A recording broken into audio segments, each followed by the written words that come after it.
Welcome to Befrienders Training on Loneliness.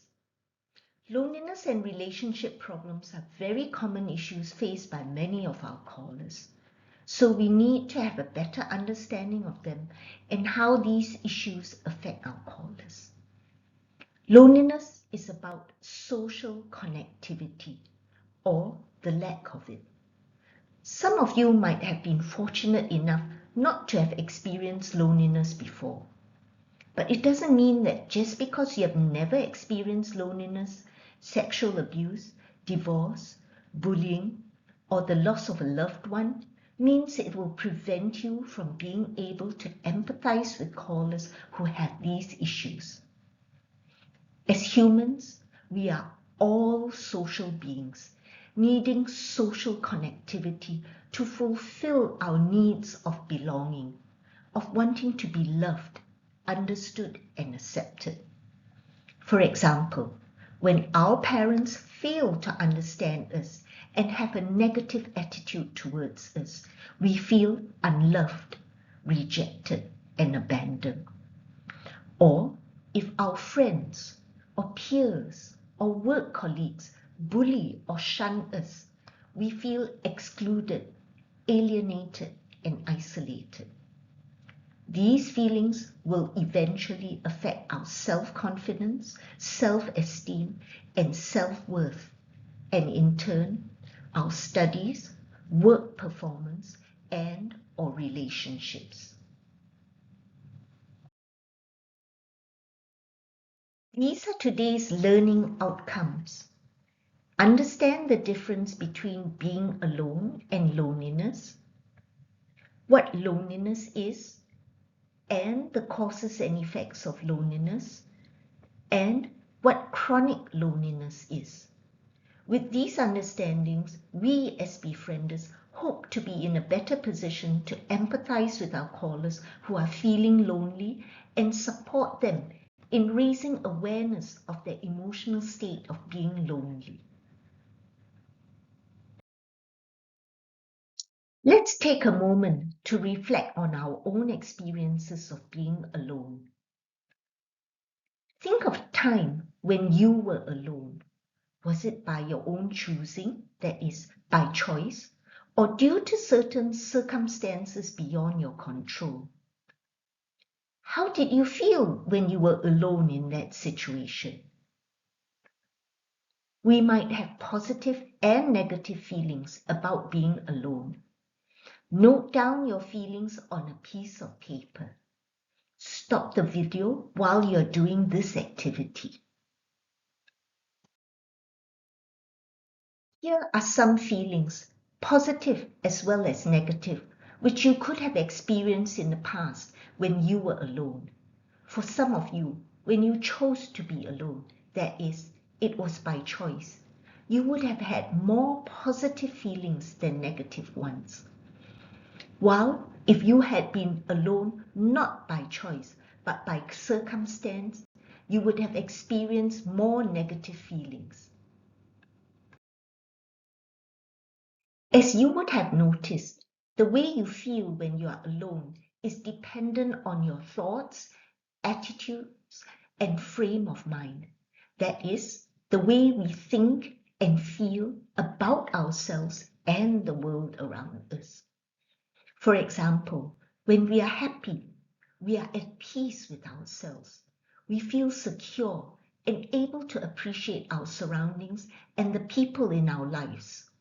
When we happen to be on our own, we would not see ourselves as being alone, but still feel supported by others. When we are unhappy, we are normally in turmoil. We feel troubled and alienated. We view our world as threatening and unwelcoming because we think no one can understand us. We then tend to have more negative feelings when we are alone. Example, feeling abandoned, unsupported, and lonely.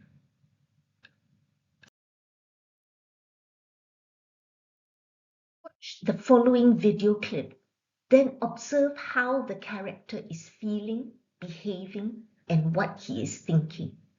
Remember, Feelings can influence one's behavior and thoughts. They are all interrelated or connected.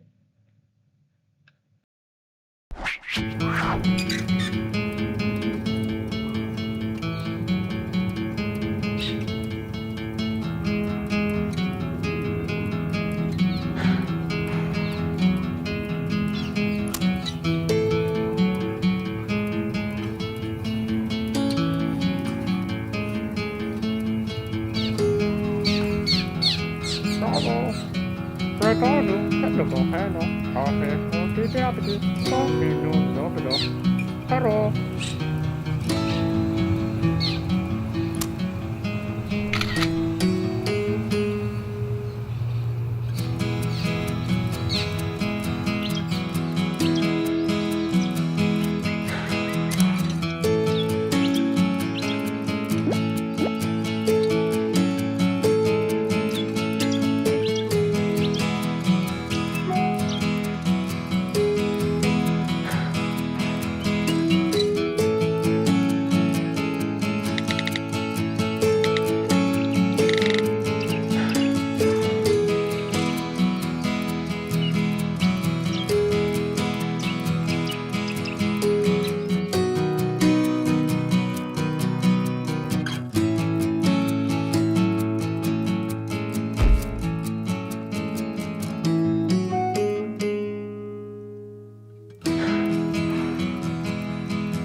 You would have observed the following feelings, behavior, and thoughts of the character in the video.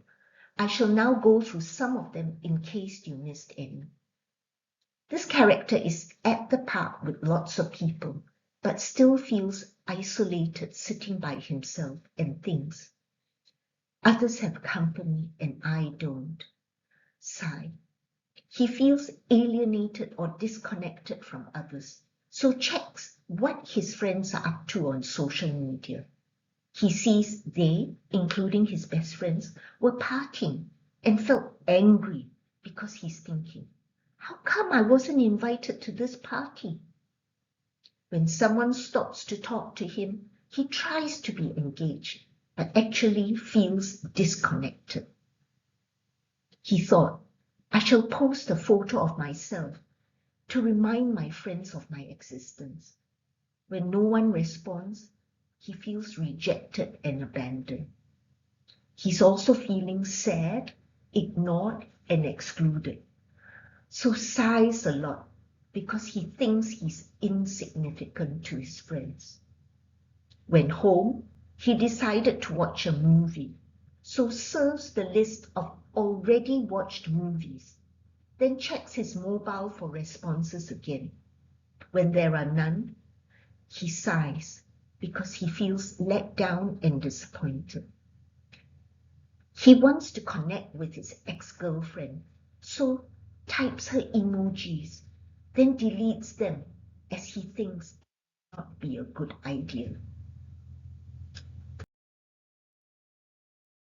He feels like occupying himself, so looks around to see what he can do and finds an interesting and captivating book which he gets absorbed into. Checks for responses on his mobile again and sighs when there are none. He yearns for some company or social interaction and decides to seek out his neighbor, but has second thoughts when he steps out of his door, so goes back inside. He still has a strong urge to connect socially with his neighbor, so he puts aside all doubts and knocks on the neighbor's door.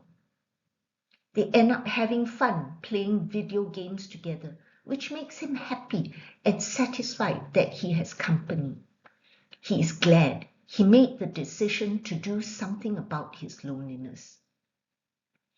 This video shows that if you decide to take a step out of the box you're in, you might then not feel lonely.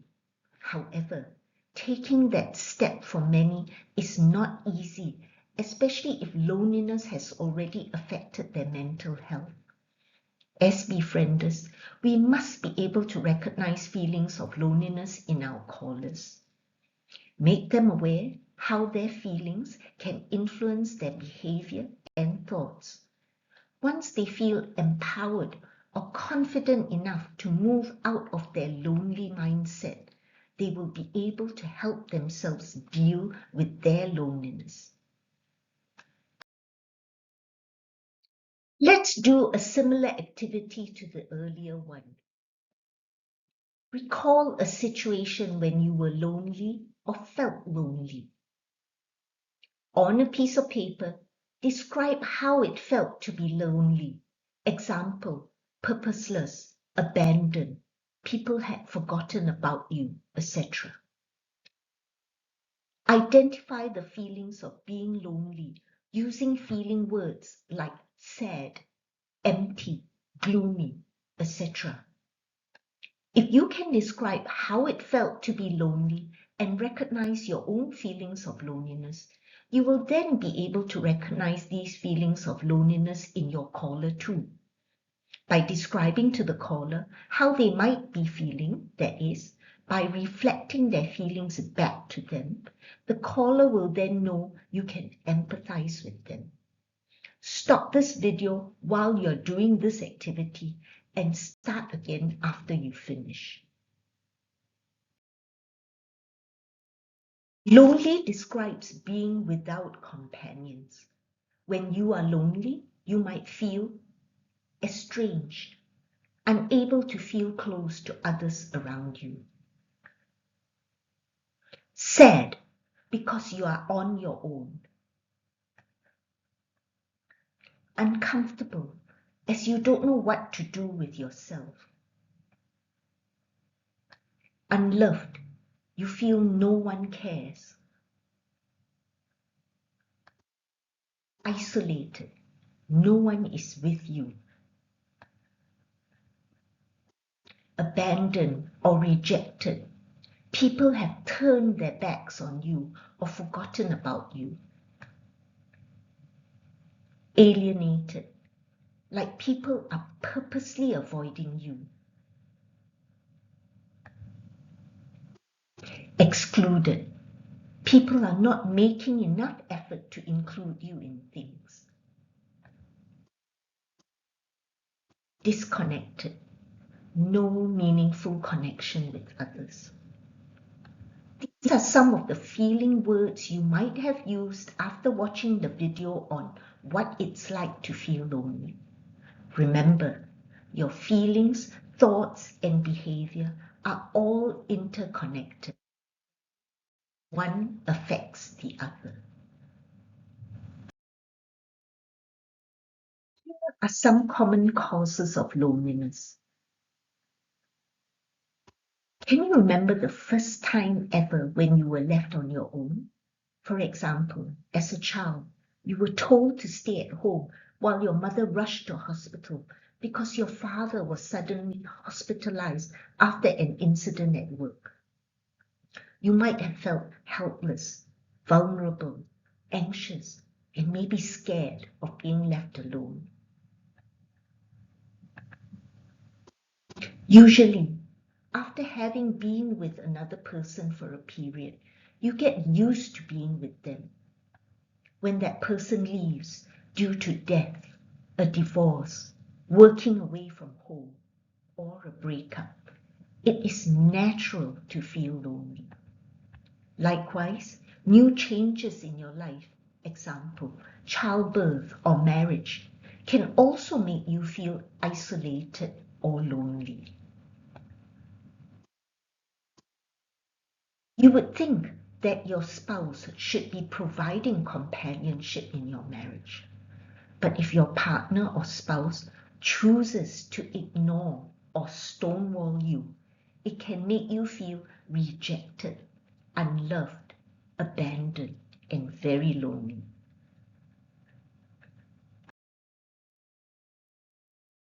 Loneliness is now very common in our society due to better mobility and encouragement of independence or individualism. The bigger or busier the city, the more impersonal it becomes, as no one has time for others. Everyone is rushing around, leading their own lives to survive. There is no sense of community in most heavily populated cities. When people around you do not appreciate or value who you really are, you feel misunderstood, unappreciated, undervalued, and this could possibly affect your self-worth and or your self-esteem further.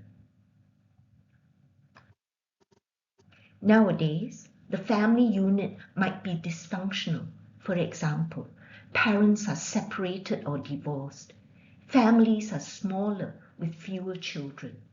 So the chances of being on your own are much higher.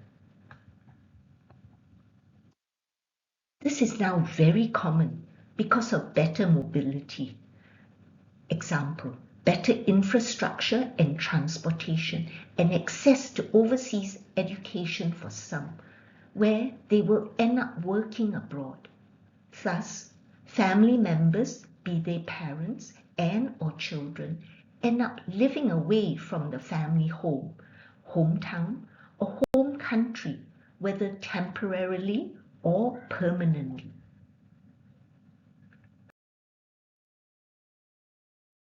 Loneliness is an emotional state of mind of feeling lonely and or isolated. It occurs when there is lack of companionship, lack of sense of belonging, lack of communication, lack of social interaction, and all that remains is the sense of isolation. To be able to address this issue, which many of our callers have, we need to understand what loneliness is and some situations where loneliness can occur. For example, when you lose a loved one, when a relationship breaks up or ends, when there is difficulty or no opportunity to be able to socialize, when you retire or leave the workspace and you don't have a chance to socialize with your colleagues anymore. Loss of mobility or independence because you're old or handicapped, so you have no choice but to stay at home on your own. When COVID-19 first started, a caller said she had suicidal thoughts while in isolation for COVID-19. She said she had never felt so shunned and unaccepted in her life, as the nursing staff, dressed in full PPE, treated her like she was an unwelcome leper. She felt alienated, excluded, rejected, and unloved. Other situations that are less direct but still causes us to feel lonely or isolated may be when you move to a new location without your family and friends and have not familiarized yourself with the local community. Can you imagine living in Congo where there are no Asians? Unable to go for morning walks followed by breakfast with your friends because you're wheelchair bound or can't afford it? You are a transgender, so some people shun you or intentionally exclude you. Being traumatized by abuse or bullying and now find it difficult to trust others and form meaningful relationships. For some who live alone, during the height of the pandemic, you had to work from home.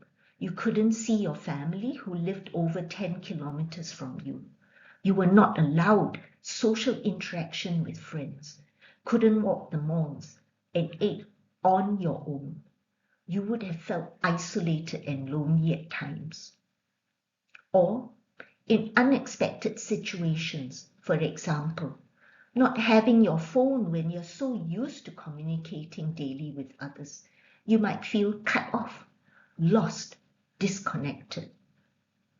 Or you are on a work trip alone and away from your family. You might long for their presence because you feel lonely in your hotel room.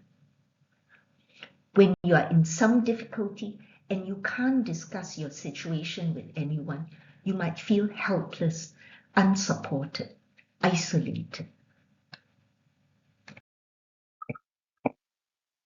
So, is loneliness serious? Yes. If the issue of loneliness is not addressed, it can potentially affect your physical and mental well-being. Loneliness can elevate stress levels, both psychologically and physiologically. That is, it affects both your mental and general well-being.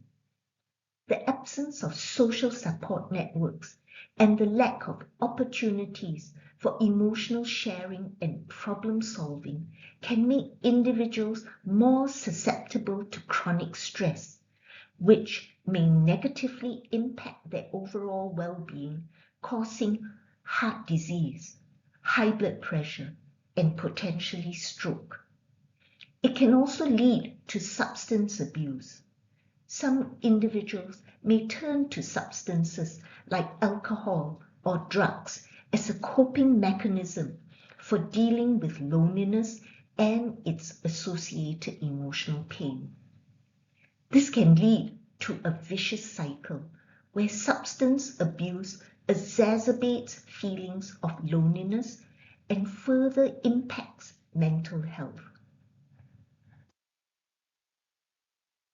Chronic loneliness has been associated with cognitive decline and an increased risk of developing conditions such as dementia and Alzheimer's disease. The lack of social stimulation and cognitive engagement may contribute to the deterioration of cognitive functions over time. That is, the ability to learn, comprehend, think, remember, and to reason. Loneliness has been linked to disrupted sleep patterns, including difficulty falling asleep, staying asleep, or experiencing restorative sleep. Sleep disturbances can further exacerbate mental health issues and lead to daytime fatigue, impaired concentration, and mood disturbances. Loneliness is strongly associated with depressive symptoms and can increase the risk of developing clinical depression. The lack of social connections and emotional support can lead to feelings of sadness, hopelessness, and a diminished sense of pleasure or interest in activities. Loneliness can trigger anxiety symptoms such as excessive worrying, restlessness, irritability, and difficulty concentrating. The fear of rejection or the anticipation of negative social interactions can further contribute to anxiety disorders. Loneliness often undermines a person's sense of self-worth, leading to low self-esteem. The absence of meaningful social interactions and the lack of validation from others can lead to negative self-perception, feelings of inadequacy, and a heightened sense of self-criticism. In children, no social connections may link to antisocial and self-destructive behavior, for example, dropping out of school, hostile and delinquent behavior, and/or self-harm. So, is loneliness the same as being alone? No. Let's now look at when we are feeling lonely and when we are alone. What are the differences? We must be able to differentiate between feeling lonely and being alone. Loneliness is not equal or the same as being alone.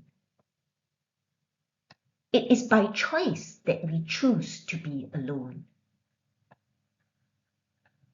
Being alone can be positive, pleasurable, and emotionally nourishing if you have control of when and how long you want to be alone.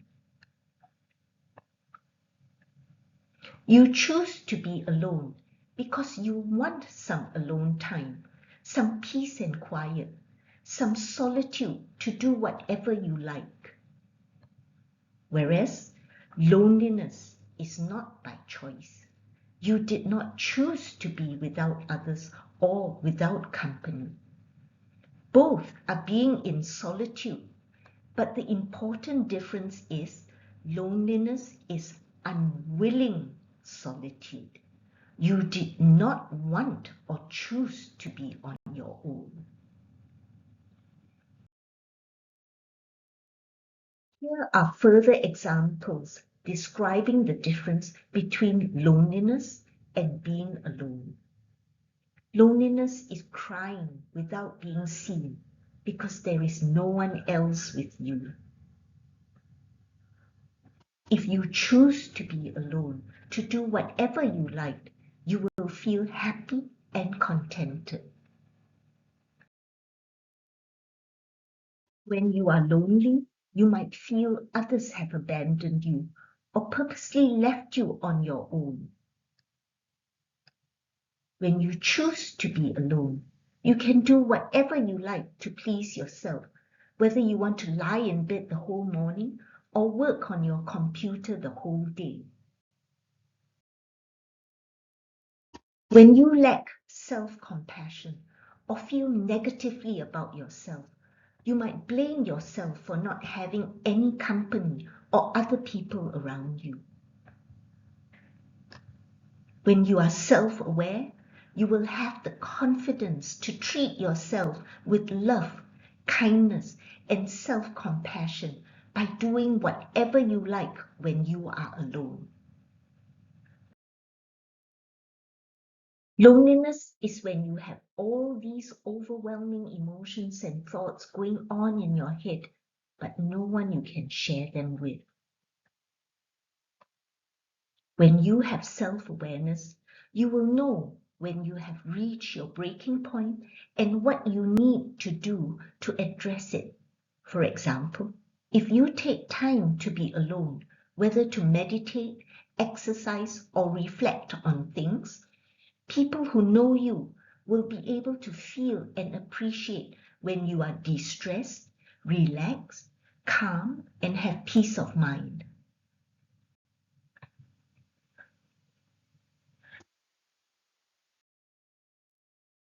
Loneliness is longing for something that doesn't exist. For example, a wheelchair-bound person yearning to go for morning walks with his friends. Being alone is having the ability to enjoy by yourself whatever the world has to offer. Watch this video on loneliness as it covers most of the points we talked about earlier, plus more. It talks about our social need for human connection, and when those needs are not met, it can lead to loneliness. It also explains how loneliness can become chronic loneliness, which affects how we perceive the world and everyone in it. Everybody feels lonely from time to time. When we have no one to sit next to at lunch, when we move to a new city, or when nobody has time for us at the weekend. But over the last few decades, this occasional feeling has become chronic for millions. In the UK, 60% of 18 to 34-year-olds say they often feel lonely. In the US, 46% of the entire population feel lonely regularly. We are living in the most connected time in human history, and yet an unprecedented number of us feel isolated. Being lonely and being alone are not the same thing. You can be filled with bliss by yourself and hate every second surrounded by friends. Loneliness is a purely subjective, individual experience. If you feel lonely, you are lonely. A common stereotype is that loneliness only happens to people who don't know how to talk to people or how to behave around others. But population-based studies have shown that social skills make practically no difference for adults when it comes to social connections. Loneliness can affect everybody. Money, fame, power, beauty, social skills, a great personality. Nothing can protect you against loneliness because it's part of your biology.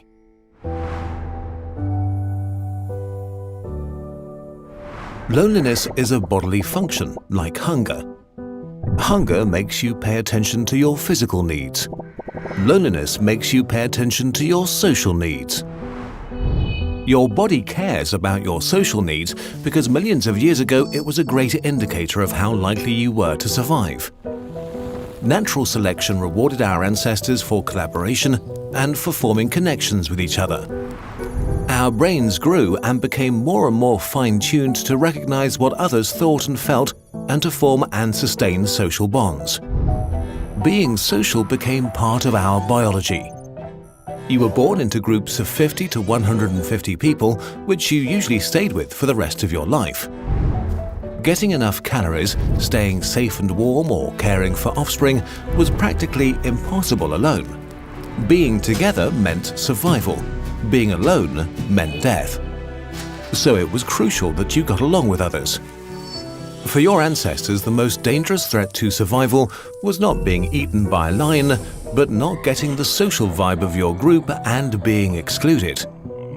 To avoid that, your body came up with social pain. Pain of this kind is an evolutionary adaptation to rejection. A sort of early warning system to make sure you stop behavior that would isolate you.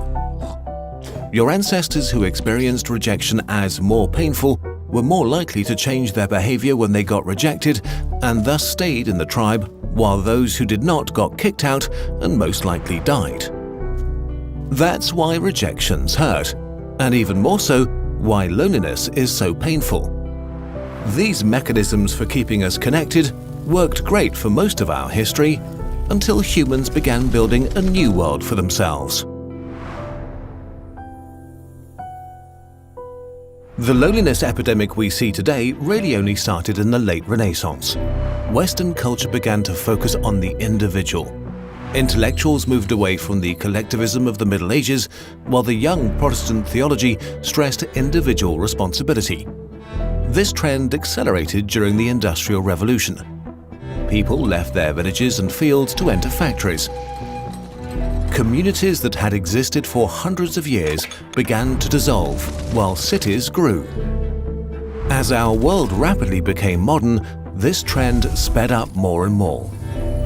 Today, we move vast distances for new jobs, love and education, and leave our social net behind.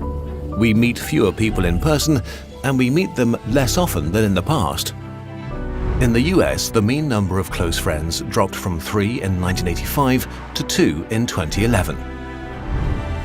Most people stumble into chronic loneliness by accident. You reach adulthood and become busy with work, university, romance, kids, and Netflix. There's just not enough time. The most convenient and easy thing to sacrifice is time with friends. Until you wake up one day and realize that you feel isolated. That you yearn for close relationships. But it's hard to find close connections as adults, and so loneliness can become chronic. While humans feel pretty great about things like iPhones and spaceships, our bodies and minds are fundamentally the same they were 50,000 years ago. We are still biologically fine-tuned to being with each other. Large-scale studies have shown that the stress that comes from chronic loneliness is among the most unhealthy things we can experience as humans. It makes you age quicker, it makes cancer deadlier, Alzheimer's advance faster, your immune system's weaker. Loneliness is twice as deadly as obesity and as deadly as smoking a pack of cigarettes a day. The most dangerous thing about it is that once it becomes chronic, it can become self-sustaining. Physical and social pain use common mechanisms in your brain. Both feel like a threat, and so social pain leads to immediate and defensive behavior when it's inflicted on you. When loneliness becomes chronic, your brain goes into self-preservation mode. It starts to see danger and hostility everywhere. But that's not all. Some studies found that when you're lonely, your brain is much more receptive and alert to social signals, while at the same time, it gets worse at interpreting them correctly. You pay more attention to others, but you understand them less. The part of your brain that recognizes faces gets out of tune and becomes more likely to categorize neutral faces as hostile, which makes it distrustful of others. Loneliness makes you assume the worst about others' intentions towards you. Because of this perceived hostile world, you can become more self-centered to protect yourself, which can make you appear more cold, unfriendly, and socially awkward than you really are.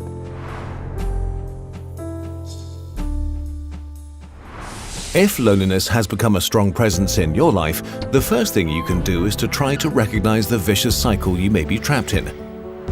It usually goes something like this. An initial feeling of isolation leads to feelings of tension and sadness, which makes you focus your attention selectively on negative interactions with others. This makes your thoughts about yourself and others more negative, which then changes your behavior. You begin to avoid social interaction, which leads to more feelings of isolation. This cycle becomes more severe and harder to escape each time. Loneliness makes you sit far away from others in class, not answer the phone when friends call, decline invitations until the invitations stop. Each and every one of us has a story about ourselves, and if your story becomes that people exclude you, others pick up on that. And so the outside world can become the way you feel about it. This is often a slow creeping process that takes years and can end in depression and a mental state that prevents connections even if you yearn for them. The first thing you can do to escape it is to accept that loneliness is a totally normal feeling and nothing to be ashamed of. Literally everybody feels lonely at some point in their life. It's a universal human experience. You can't eliminate or ignore a feeling until it goes away magically, but you can accept that you feel it and get rid of its cause.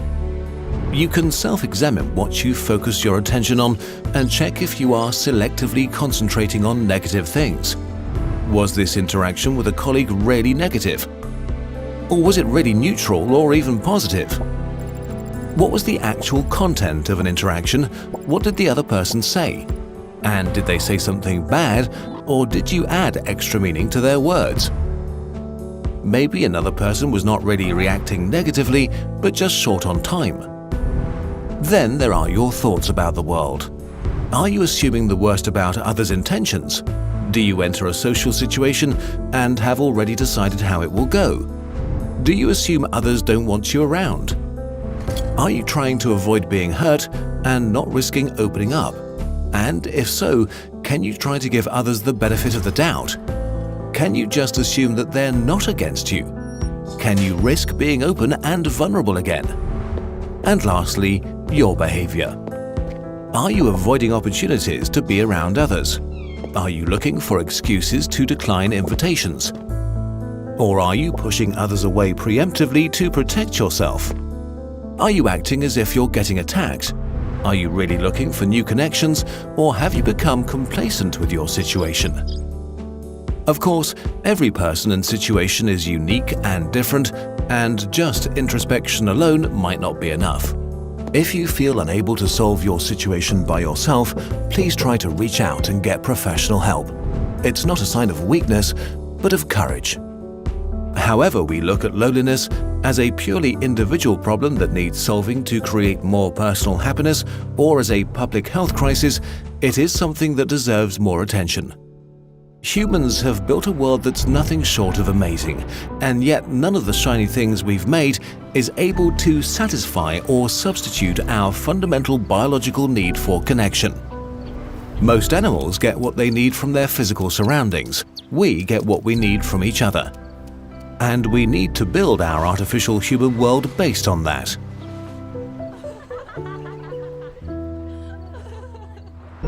Let's try something together. Let's reach out to someone today.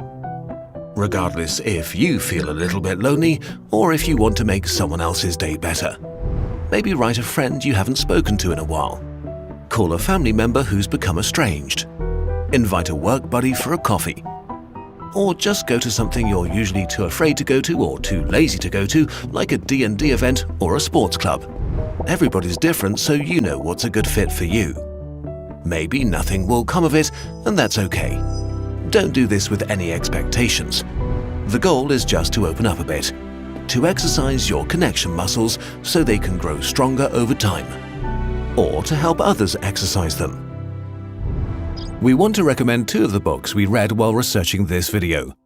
Emotional First Aid by Guy Winch, a book that addresses, among other topics, how to deal with loneliness in a way that we found helpful and actionable. And Loneliness, Human Nature and the Need for Social Connection by John Cacioppo and William Patrick. It's an entertaining and scientific exploration as to why we experience loneliness on a biological level, how it's spread in society, and what science has to say about how to escape it. Links for both books in the video description.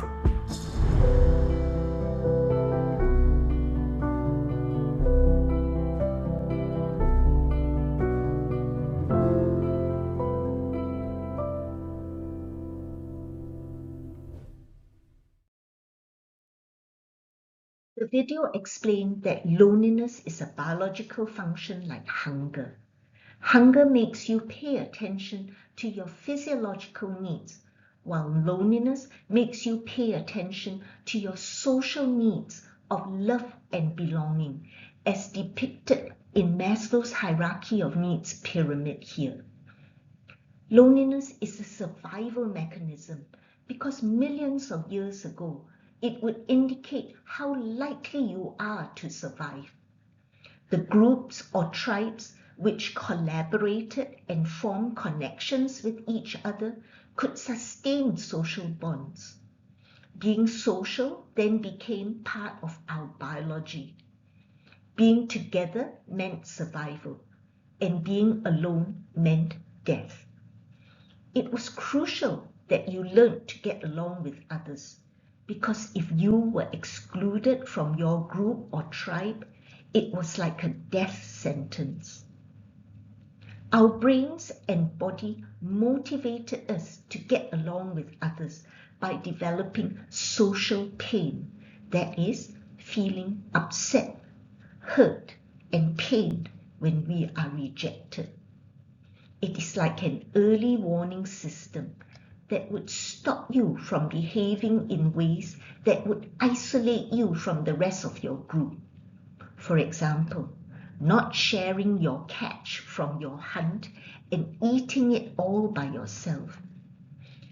Those who felt this hurt or rejection as more painful quickly changed their behavior when they got rejected, and thus stayed in the group or tribe, while those who did not got kicked out and most likely died. That's why rejection hurts and loneliness is even more painful.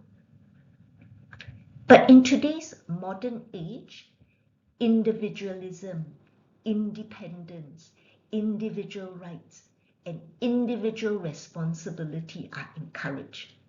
Plus, with improved infrastructure, accessibility of education and job opportunities abroad or elsewhere, the groups, tribes, or communities set up millions of years ago began to dissolve. Our interaction with other people also decreased. The world around us evolves or changes all the time. But our minds and bodies remain pretty much the same as 50,000 years ago. We are still biologically fine-tuned to be with each other. Studies show that a lonely brain, that is, the brain of a person who has suffered from prolonged loneliness, is structurally and biochemically different from that of a person not suffering from chronic loneliness. Studies have shown that loneliness makes us age quicker, makes cancer deadlier, Alzheimer's advance faster, and our immune system weaker. Loneliness is twice as deadly as obesity and as deadly as smoking a packet of cigarettes a day. But the most dangerous thing about loneliness is that once it becomes chronic, it can become self-sustaining. That is, it will continue instead of stopping. The word chronic means persisting for a long time or constantly recurring. Social pain sends messages to your brain to say your survival or existence is being threatened. So your brain goes into self-preservation mode. It might start to see danger and hostility everywhere. For example, people suffering from chronic loneliness are usually distrustful and paranoid about others and what is happening around them. People who have chronic loneliness become hypersensitive or more sensitive to other people's behavior, but become worse in interpreting them correctly. For example, your neighbor, whom you've had for the last 10 years, lives alone and keeps very much to herself. You've tried to be friendly and neighborly by greeting her with a smile whenever you see her. But this morning you were in a rush, so wished her good morning without smiling. She might interpret it as she's angry with me or she dislikes me. She will assume the worst of your intentions. Another example. You have a work colleague who doesn't speak nor socialize with others in the office. You notice he is struggling with a project assigned to him by the manager and decided to ask him if you could help him with it. He might interpret it as, is she doubting my capabilities? Does she want to take credit for my project? When you perceive or see the world as more hostile, you become more self-centered to protect yourself, which can make you appear more cold, unfriendly, and socially awkward than you really are. It then becomes a vicious cycle. On the one hand, you yearn for more social connection with others, but you are also now more suspicious of the world and might start behaving awkwardly towards others. So what is chronic loneliness? Chronic loneliness is an emotional state of mind of despair, emptiness, hopelessness, and longing, where you feel hollow, empty, and isolated. Feel antisocial, not wanting any company, or have an aversion to social interaction. You feel cut off, disconnected, separated, and alienated, like you do not fit in or belong. You find it difficult or impossible to have meaningful human contact thus unable to develop meaningful relationships with others.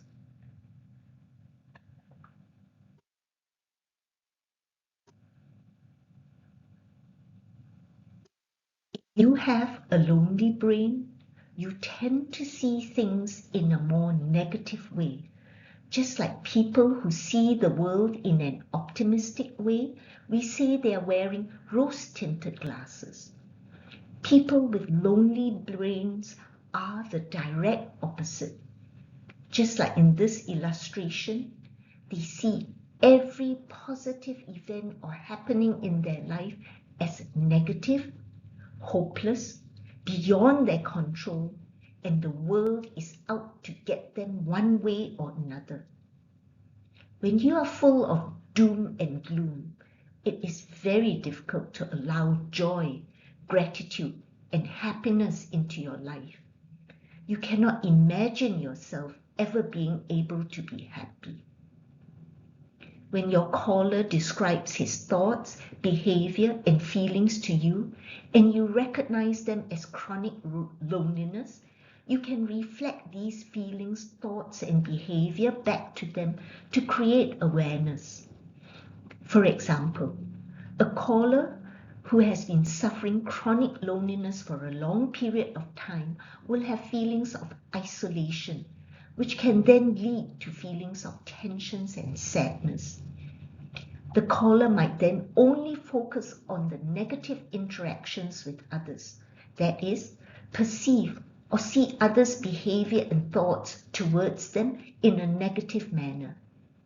When you have this perception or view or thought, you begin to change your behavior. For example, you might begin to avoid social interaction, which leads to more feelings of isolation.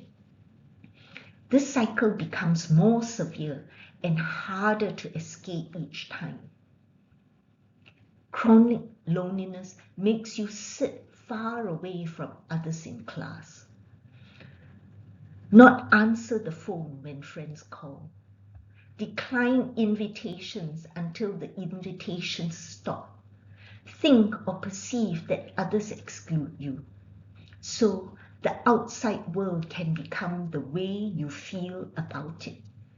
This is often a slow, creeping progress which takes years and can end in depression and a mental state that can prevent connections, even if you yearn for them.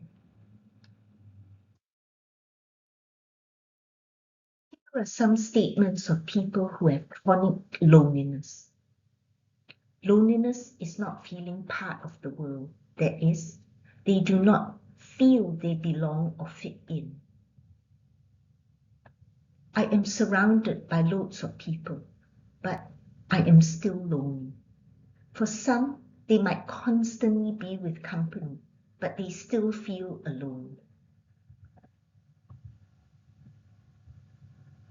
Loneliness for me is a side effect of the barriers I've put up over the years to protect myself from the world and the world from me. For this person who perceives or views the world as dangerous, bad, and everyone is out to get him, he has protected himself by isolating from others, not having any interaction with others, not developing any meaningful relationship with others, maybe because he might have perceived or viewed himself negatively, for example, as aggressive, violent, and may be capable of harming others.